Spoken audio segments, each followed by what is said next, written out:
that we are handling that include the registration of the Spaza shop and the other food outlets ahead of the looming deadline of the 28th of February. As you know, that the minister has extended this, and we must indicate that this briefing take place to detail also other key interventions aimed at improving the state of our municipality in general and enhancing service delivery in particular. We are meeting following a service delivery intervention workshop, which we currently have with the Ditsobotla local municipality and representative from different sectors of our departments. I know that you are aware of the challenges of the municipality, since it makes into your headlights and more than other municipalities in the province. Now, I want to outrightly bring to your attention, so that you understand this, the role of the department, which is succinctly explained in section 40 of chapter 3 of our constitution, in terms of the national, provincial, local government sphere, which says that in terms of the provision of the section, the national, provincial, and local sphere are distinctive, interdependent, and interrelated. Section 41 explains principle of cooperative government and intergovernmental relation, and the Constitution directs all spheres of government to exercise their powers and perform their functions in a manner that does not encroach on the geographical functions or institutional integrity of another sphere.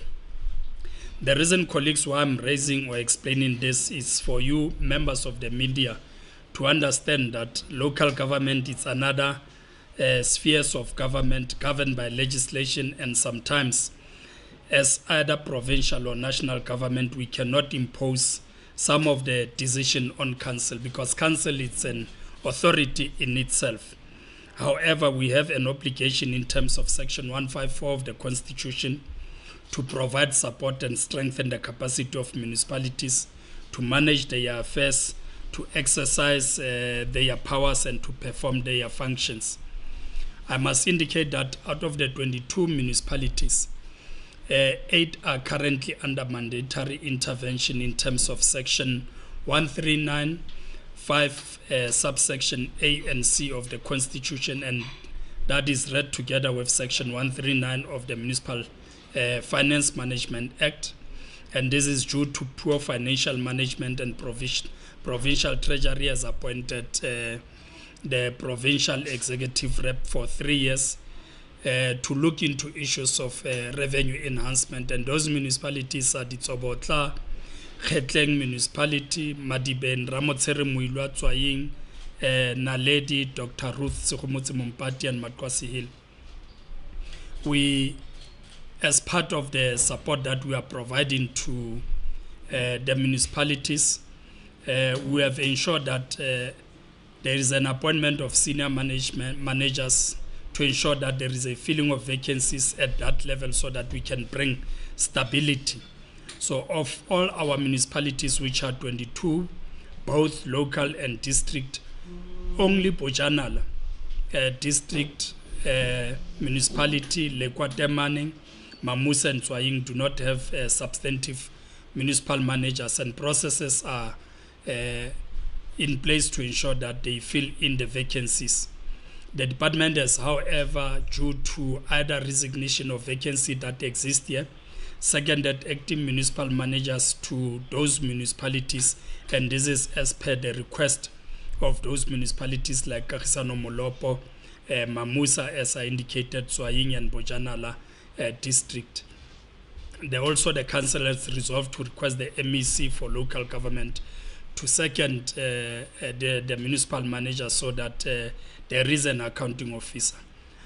We have also, in terms of the support that we continue to provide to our municipalities, conducted through the local government turnaround strategy, conducted the skills audit in all our municipalities, and we are focusing on issues of leadership, governance and administration, financial management, service delivery, and fund mobilization and leveraging, because you know that there are a number of prescripts that provide for municipality to access some of the funds, but quite often this does not happen because our municipalities are not leveraging on this area.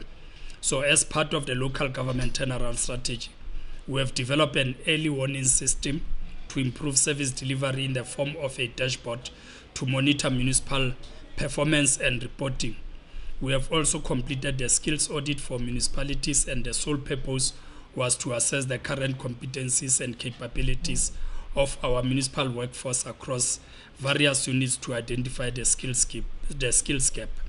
Through the audit, municipalities were able to identify the current skills of their employees and the skills gap, as it revealed that in some municipalities, employees in lower level positions are overqualified, while managers in some municipalities do not possess the necessary qualification and competencies relevant to their positions.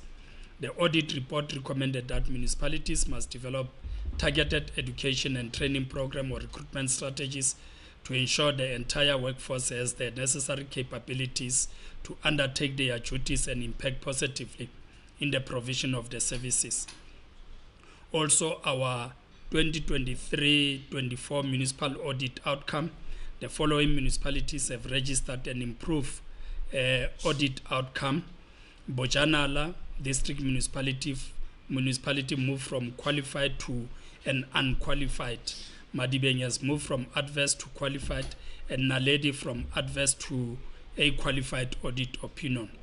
2 district and 1 local municipality, that is Bojanala, Dr. Kenneth Kaunda and Moretele municipality, received an unqualified audit opinion. And these are some of the things that I think we need to celebrate, because these are quite achievement that we have registered. The 12 local and 1 district municipality received unqualified audit opinion, and they are Khetling, Madibe, Moses Kotane, Rustenburg, Matlosane, JB Max, the district of Sekgomotse Mumpati, Greater Town, Naledi, and the district of Ngakamudir Mulama and Mahikeng, Ramotseri Muilwa and Tswaying. Matkwasi Hill and Mamusa have received adverse audit opinion, while Ditsobotlaratlo and Lekwatemanin received disclaimer audit opinion, and this is a source of concern for us.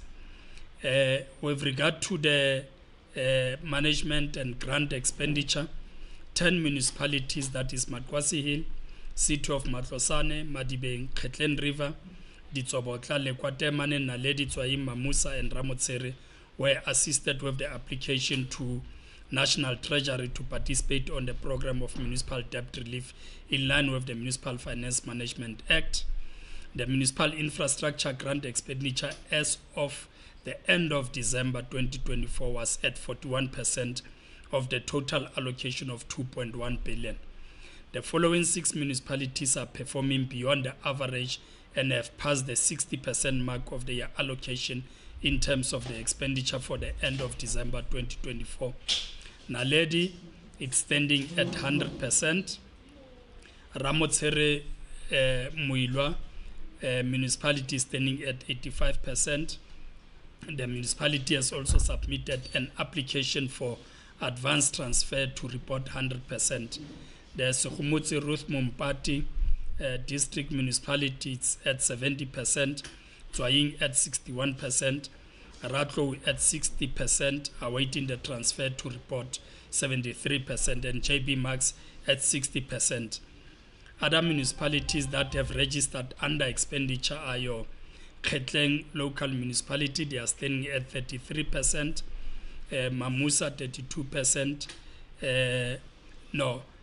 Mamusa at 6%, Lekwatemaning at 32%, Kagisano Molopo at 14%. Other municipalities have performed above 40% and 50%, reaching the threshold as required by the Municipal Infrastructure Grant Framework.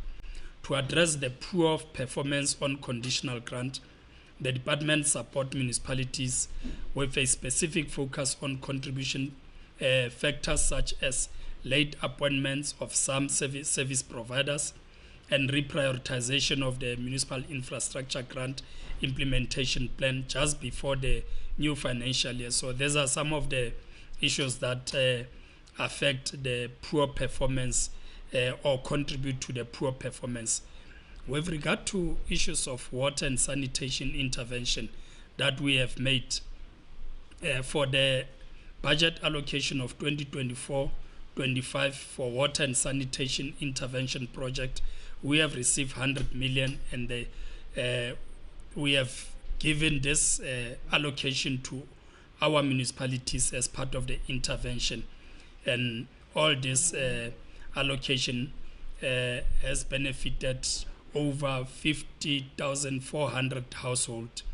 The identified municipalities that benefited were Moretele, Khetleng, Moses Kotane, Ramotseri Muilwa Ratlo, Mahikeng, Matlosane, Greater Taung, and the district of Sekgomotsi, Mompati and Tswaing local municipality. Now, coming to Ditsobotla, as you know that Ditsobotla has been in the media for wrong reasons.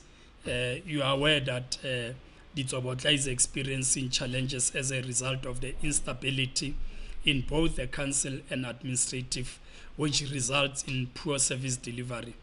The municipality is currently placed under Section 139, as I indicated, subsection 5A and C of the Constitution, read together with 139 of the MFMA, which gives the provincial government authority to impose the financial recovery plan in the municipality. And that is why I earlier on made reference to the deployment of the PER.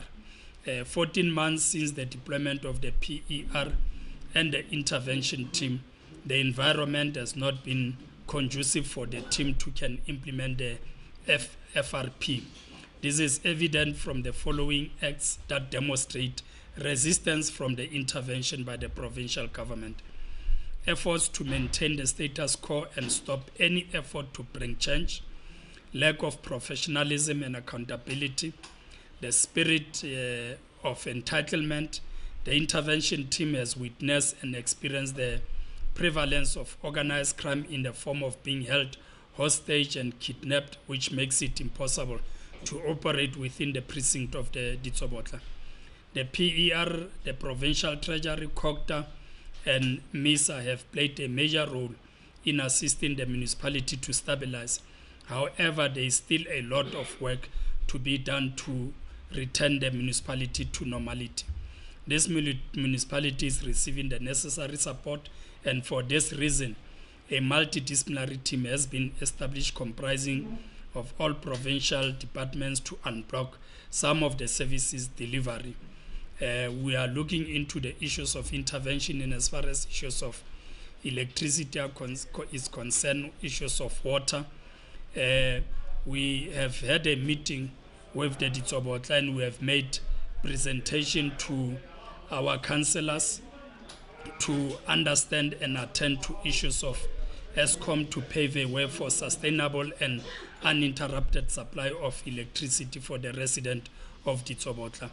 The municipality is facing a different challenge, including a lack of financial capacity and the necessary skills to handle provision of electricity, and we believe handing over the electricity supply is the best decision, as other intervention did not yield any desired results.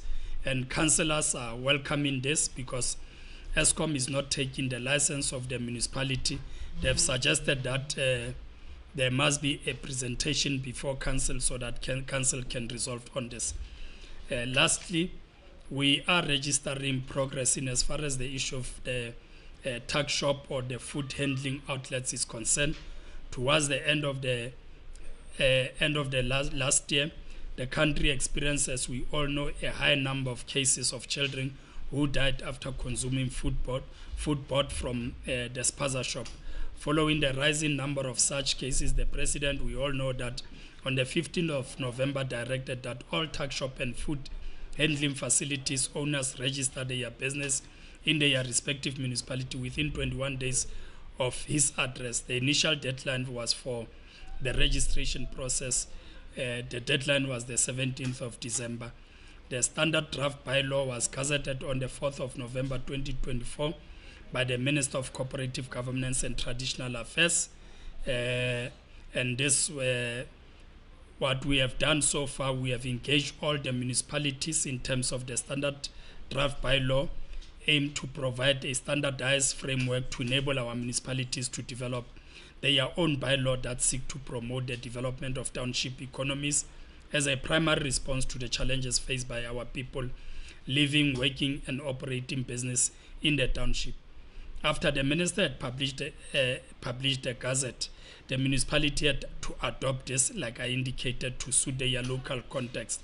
All our local municipalities, except Ditsobotla, have adopted the standard draft bylaw. However, the department is providing support to the municipality, and this is part of the discussion that we are undertaking with the municipality. COGTA, working with the Department of Economic Development and Tourism, is monitoring the implementation of the adopted standard draft bylaw. The province has not been spared from the wrath of food poisoning and registered a total of 85 food poisoning cases and 5 deaths. To date, a total of 5,145 applications for business license have been received, and 4,368 have been registered. To address the food poisoning in Spaza shop in the future, it is recommended that municipalities going forward must implement a very comprehensive strategy which will, among others, include the following: education and training, regular inspection, community awareness campaign, access to resources, and collaboration with the NGOs. So we met with Ditsobotla today to make a presentation on the package that we want to bring to Ditsobotla, so that Ditsobotla is not the same. We know that there has been some changes recently in terms of the leadership, both at administrative and political level. We know that the municipal manager's contract is being terminated. He has taken the council to court. Council has taken that resolution. There is a new acting mayor. We are saying, whilst there are these court battles and these political infightings among councillors, both provincial government and national government must come on board to ensure that our community members don't continue to suffer, but we develop a package that we can then present to council. It must be adopted. From there, we must go all out together with the councillors and communicate to our communities in terms of the intervention that both the provincial government position is taken to ensure that services are brought to our people. So we have just concluded that discussion. The meeting had to be adjourned as a result of the passing on of one councillor in the municipality. So the meeting will resume next week to finalize the process, and will then report to the Premier on the progress that we are making. And we believe that after this intervention, the situation should be different from for the people of the Ditsobotla. Let me take this opportunity to thank you for having afforded us an opportunity to talk to you. Thank you very much. Thank you, MEC, and thank you, the media fraternity, for your attendance. We are now going to go to the part of question and answers. I would request that my colleagues would quickly go line by line, and just introduce the media house that we're coming from, and just be brief, 3 minutes each, so that we can be able to go forward. Thank you. And over to you. Can we have a roaming mic, please? We have a roaming mic.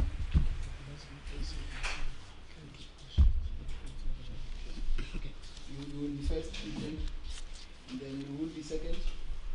Maybe let's have you for now before other colleagues. We have colleagues made the statement available for you.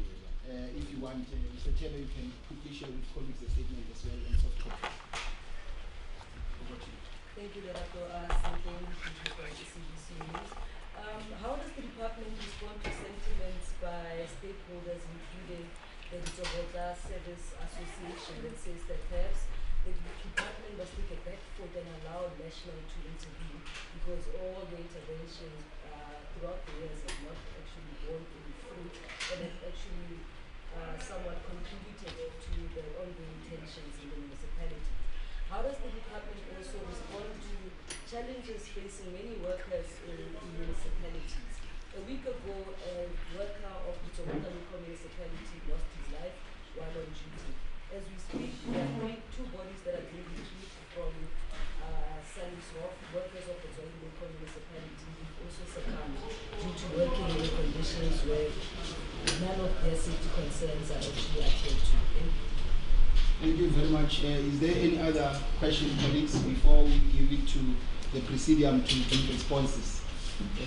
I know that the HOD has met with the Water Service Association, so the HOD will be first to give a brief response, and then the NDC will summarize, and then we will continue. Are there any further questions, colleagues, so that we cut it short? Over to you, HOD. No, thank you very much. Once again, let me welcome you, members of the media. The safety around workers of municipalities across the province. We have made a call as a department that our municipalities really, they need to, in their budget, they need to reprioritize their budget so that they can then focus on the tools of trade of our workers across the municipalities.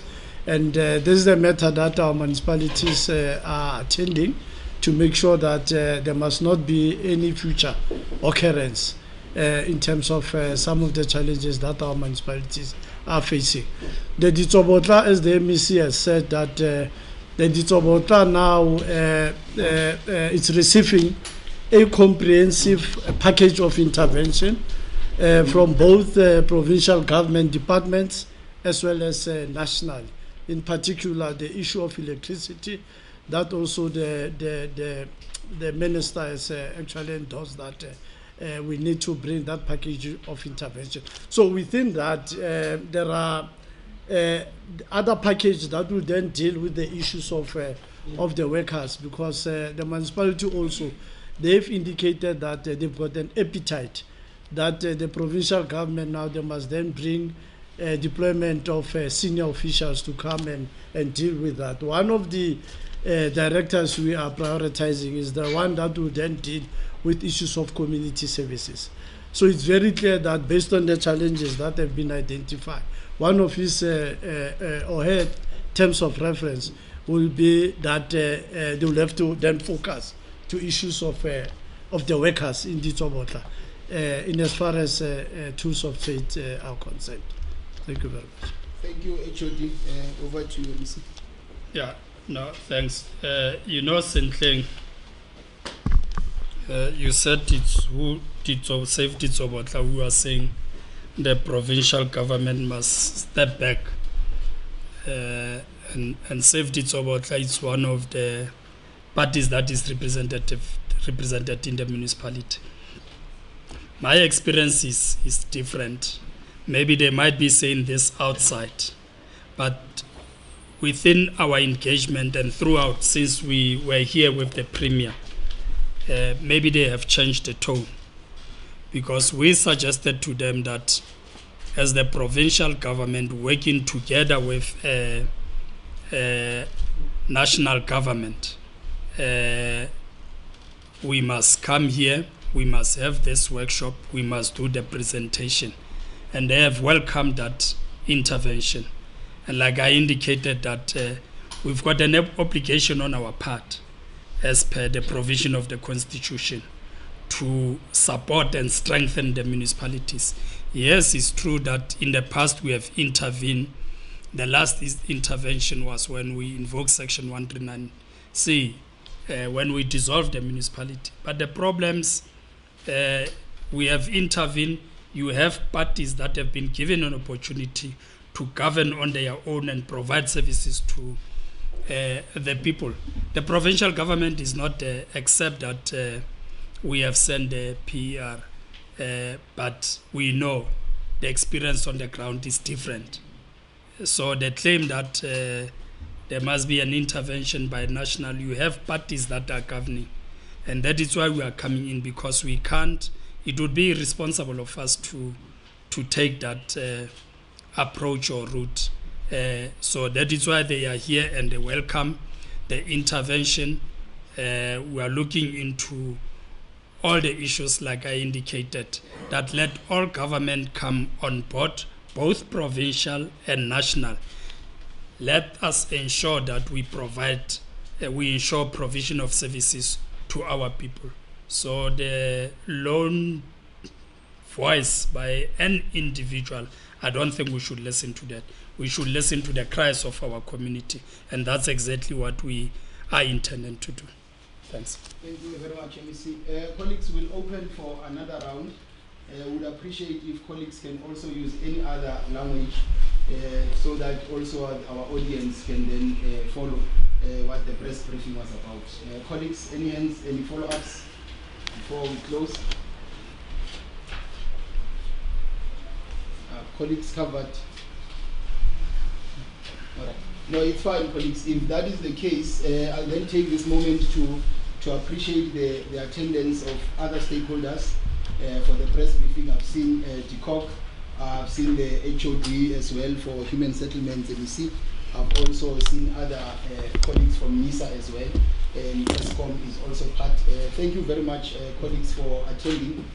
Unfortunately, we have come to the end of the briefing, and we will be taking one-on-ones if anyone is available.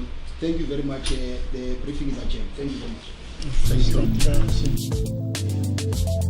you.